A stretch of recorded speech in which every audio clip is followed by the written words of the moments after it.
Welcome, fellow explorers. We're about to embark on a hilarious journey through Greece, the land of olives, feta, and philosophers. But before we dive into the deep blue Aegean Sea, let's make sure we're all prepped for our adventure. Got your togas on? Check. Humor switch turned on? Double check.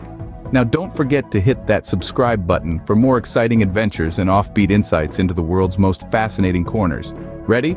Let's uncover the layers of Greece, where every stone tells a story, and every gyro tastes like a hero's feast. Stay tuned, and let's get started. Why did the Greek man go on vacation? Because he wanted to feel like a gyro, hero, exploring his own country.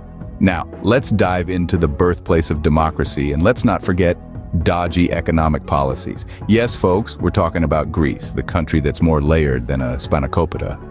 We're here to uncover Greece's most beautiful landscapes and must-see locations that will make your heart tzatziki. So strap in, or rather, fasten your toga, and prepare a hilarious journey through Greece. If you're enjoying this video, don't forget to subscribe for more.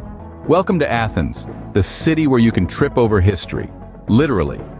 Athens, where the buildings are so old they make the rolling stones look like spring chickens.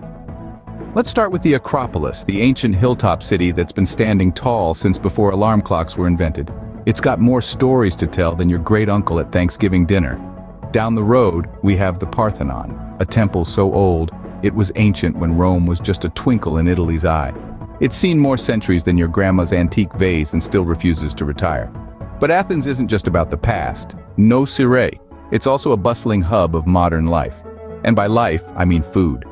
The local food scene here is as vibrant as a peacock in a disco. You can't swing a cat without hitting a gyro stand. And let me tell you, the gyros here are as plentiful as the pigeons in the city square. Speaking of which, let's talk about the pigeons.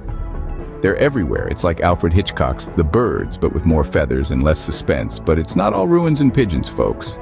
There's a certain charm to this city that can only be described as, well, Greek.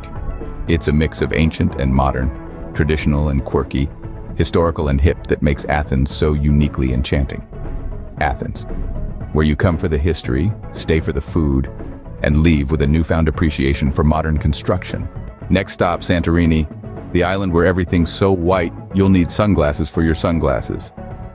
Yes, folks, we're talking about the island that's so bright you might mistake it for a giant marshmallow floating in the Aegean Sea. But don't be fooled. This ain't no fluffy pillow, it's a slice of Grecian paradise. Now let's talk architecture.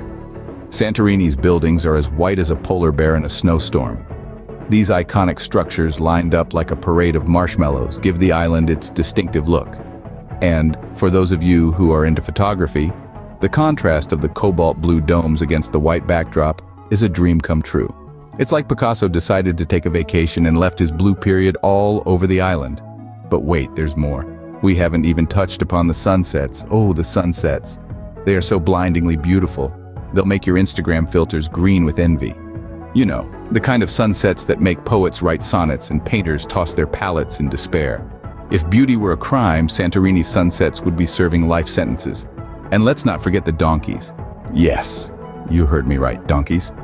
These stubborn little beasts of burden are the island's original four-wheel drive. I mean, who needs a Ferrari when you can ride a donkey? They've been ferrying people up and down the steep cliffs of Santorini for centuries, and they do it with such grace and nonchalance. You'd think they were born for the catwalk. So whether you're a history buff, a photography enthusiast, or just someone who loves a good sunset, Santorini has something for everyone. And if none of that appeals to you, then come for the donkeys. Trust me, they're worth it. So that's Santorini, the perfect mix of sun, sea, and stubborn donkeys.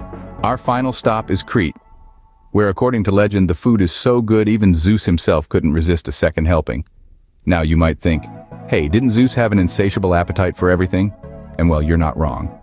But let's just say, when it came to Crete's cuisine, he was particularly, let's call it, enthusiastic. Let's begin with the lore, shall we?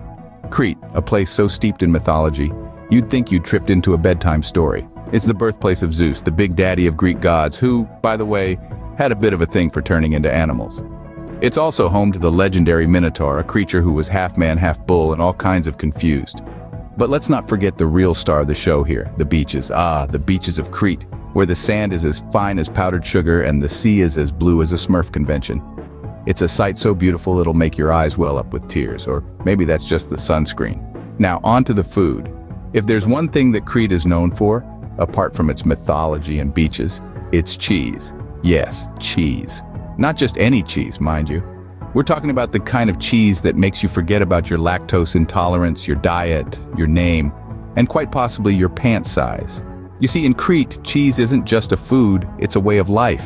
It's in their pies, their salads, their pastries. Heck, they'd probably put it in their coffee if they could. And the taste, let's just say, it's feta than anything you've ever had.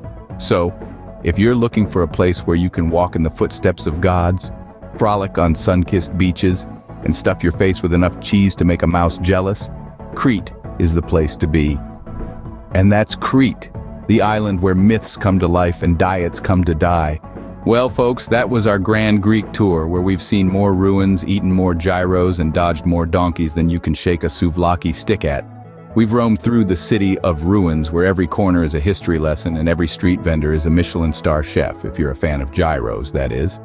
We've hopped over to the island of Wight, where donkeys are the main mode of transport. But hey, it's not every day you get a ride that comes with a free braying soundtrack, and who could forget our journey to the land of myth, where every rock has a story and every cheese is, let's just say, it's not for the faint of heart. Remember, in Greece, the landscapes are beautiful, the food is delicious, and the history is, well, ancient. So pack your bags, or rather your toga, and come see it for yourself. Now that we've wrapped up our grand Greek tour, it's time to switch gears a bit. But before that, if you're enjoying these videos, if you're enthused by the ruins, the gyros, the donkeys, the myths, and yes, even the cheese, then do me a favor, hit that like button.